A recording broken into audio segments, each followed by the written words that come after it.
The essential truth of the aphorism, "As a man thinketh in his heart, so is he," not only embraces the whole of a man's being, but is so comprehensive as to reach out to every condition and circumstance of his life. A man is literally what he thinks, his character being the complete sum of all his thought.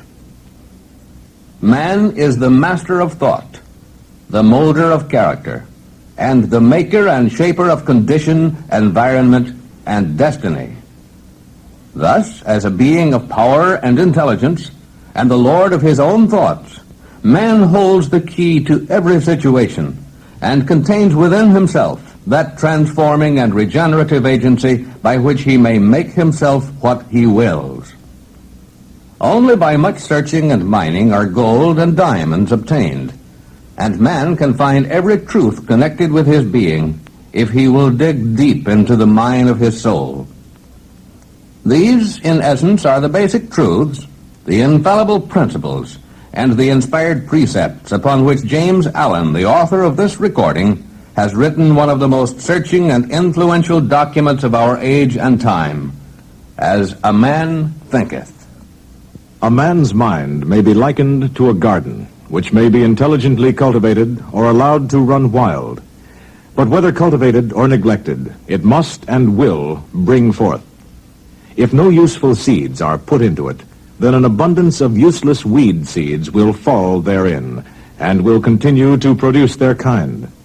Just as a gardener cultivates his plot, keeping it free from weeds, and growing the flowers and fruits which he requires, so may a man tend the garden of his mind, weeding out all the wrong, useless, and impure thoughts, and cultivating toward perfection the flowers and fruits of right and useful thoughts.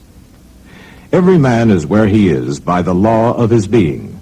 The thoughts which he has built into his character have brought him there, and in the arrangement of his life there is no element of chance, but all is the result of a law which cannot err.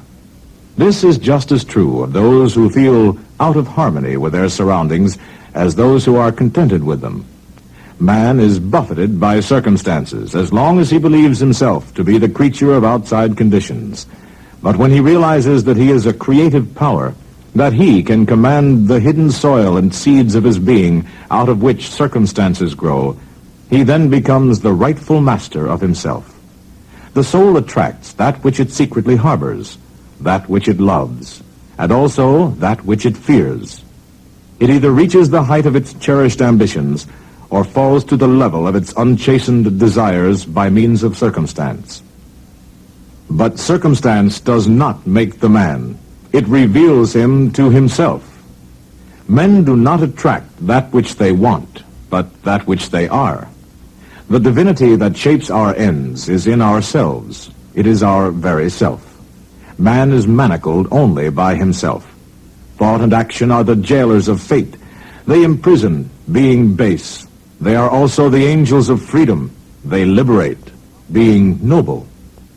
Not what he wishes and prays for does a man get, but what he justly earns. Men are anxious to improve their circumstances, but are unwilling to improve themselves. They therefore remain bound. Good thoughts and actions can never produce bad results. Bad thoughts and actions can never produce good results.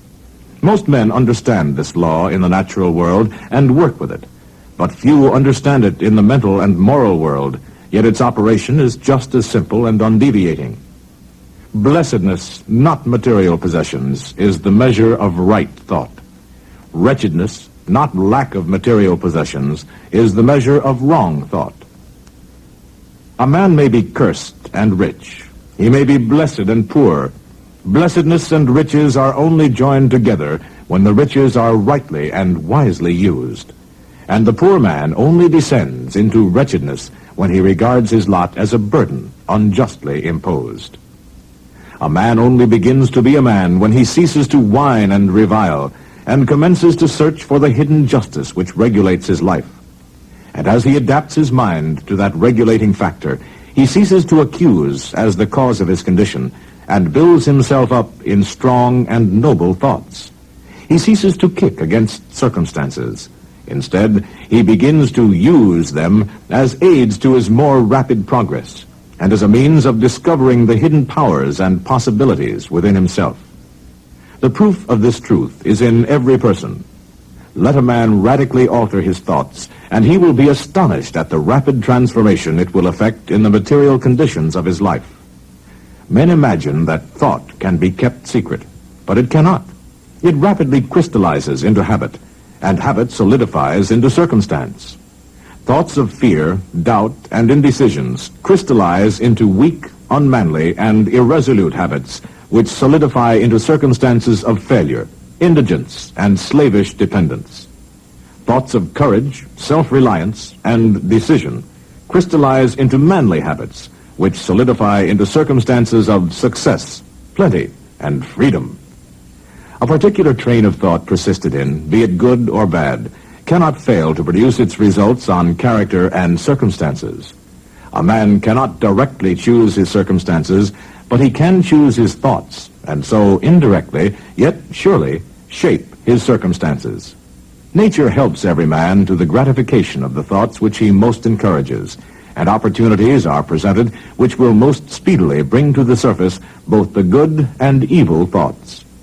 Let a man cease from his sinful thoughts, and all the world will soften toward him and be ready to help him.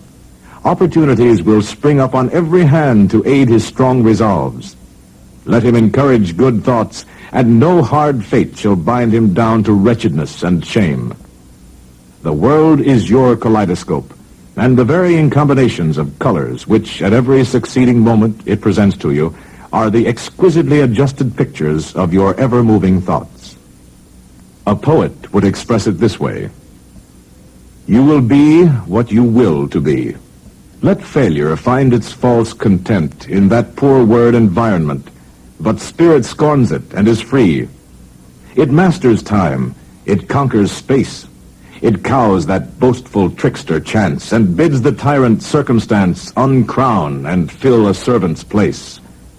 The human will, that force unseen, the offspring of a deathless soul, can hew a way to any goal, though walls of granite intervene. A man should conceive of a legitimate purpose in his heart, and set out to accomplish it. He should make this purpose the centralizing point of his thoughts. He should make this purpose his supreme duty, and should devote himself to its attainment, not allowing his thoughts to wander away into ephemeral fancies, longings, and imaginings. Even if he fails again and again to accomplish his purpose, as he necessarily must until weakness is overcome, the strength of character gained will be the measure of his true success, and this will form a new starting point for future power and triumph. Those who are not prepared for the apprehension of a great purpose should fix their thoughts upon the faultless performance of their duty, no matter how insignificant the task may appear. Only in this way can thoughts be gathered and focused, and resolution and energy be developed. Strength can only be developed by effort and practice. And only in this way can you enter the ranks of those strong ones who recognize failure as just one of the pathways to attainment, and who make all conditions serve them. Having conceived of his purpose, a man should mentally mark out a straight pathway to its achievement, looking neither to right nor to left. Doubts and fears should be rigorously excluded. They have never accomplished anything, and they never can. They always lead to failure. Purpose, energy, power to do, and all strong thoughts cease when doubt and fear creep in. The will to do springs from the knowledge that we can do. He who has conquered doubt and fear has conquered failure. All that a man achieves and all that he fails to achieve is the direct result of his own thoughts. In a justly ordered universe where loss of equipoise would mean total destruction, individual responsibility must be absolute. A strong man cannot help a weaker unless the weaker is willing to be helped. And even then, the weak man must become strong of himself, and by his own efforts develop the strength which he admires in another. None but himself can alter his condition. All achievements, whether in the business, intellectual, or spiritual world, are the result of definitely directed thought. They are governed by the same law and the same method. The only difference lies in the object of attainment. He who would accomplish little must sacrifice little. He who would achieve much must sacrifice much. He who would attain highly must sacrifice greatly. The dreamers are the saviors of the world. He who cherishes a beautiful vision, a lofty ideal in his heart, will one day realize it. Columbus cherished a vision of another world, and he discovered it. Copernicus fostered the vision of a multiplicity of worlds, a wider universe, and he revealed it. To desire is to obtain. To aspire is to achieve. Dream lofty dreams, and as you dream, so shall you become. Your vision is the promise of what you shall one day be. Your ideal is the prophecy of what you shall at last unveil. For example, a young man may be hard-pressed by poverty and labor, confined long hours in an unhealthy workshop, unschooled and lacking all the arts of refinement. But he dreams of better things. He thinks of intelligence, of grace, and of beauty. Unrest urges him to action. He utilizes all of his spare time and means, small though they are, to the development of his latent powers and resources. Very soon, so altered has his mind become that the workshop can no longer hold him. It has become so out of harmony with his mentality that it falls out of his life as a garment is cast aside. And with the growth of opportunities which fit the scope of his expanding powers, he passes out of it forever. Years later, we see this same youth as a full-grown man. We find him a master of certain forces of the mind, which he wields with worldwide influence and almost unequaled power. In his hands he holds the cords of gigantic responsibilities. He speaks, and lo, lives are changed. Men and women hang upon his words and remold their characters, and sun-like destinies revolve. He has realized the vision of his youth. He has become one with his ideal. And you too, who listening to this recording, will realize the vision, not the idle wish, of your heart, be it base or beautiful, or a mixture of both.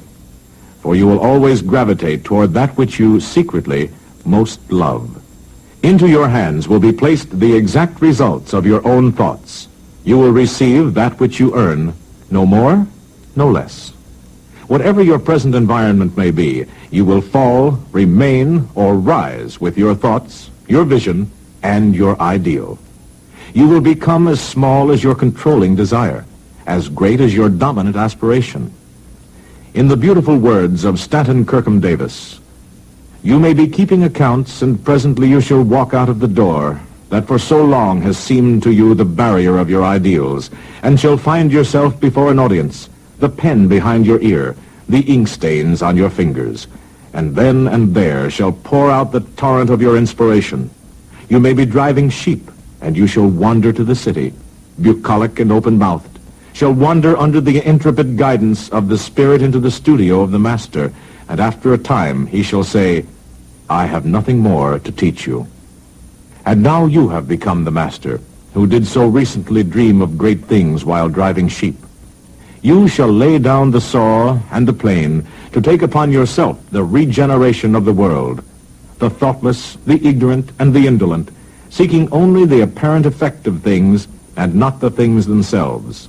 Talk of luck, of fortune, and of chance. Seeing a man grow rich, they say, how lucky he is. Observing another become intellectual, they exclaim, how highly favored he is. They do not see the trials and failures and struggles which these men have voluntarily encountered in order to gain their experience. Have no knowledge of the sacrifices they have made that they might overcome the apparently insurmountable and realize the vision of their heart. In all human affairs there are efforts and there are results, and the strength of the effort is the measure of the result. Chance is not. Gifts, powers, materials, intellectual and spiritual possessions are the fruits of effort. They are thoughts completed, objects accomplished, visions realized. The vision that you glorify in your mind, the ideal that you enthrone in your heart, This you will build your life by. This you will become.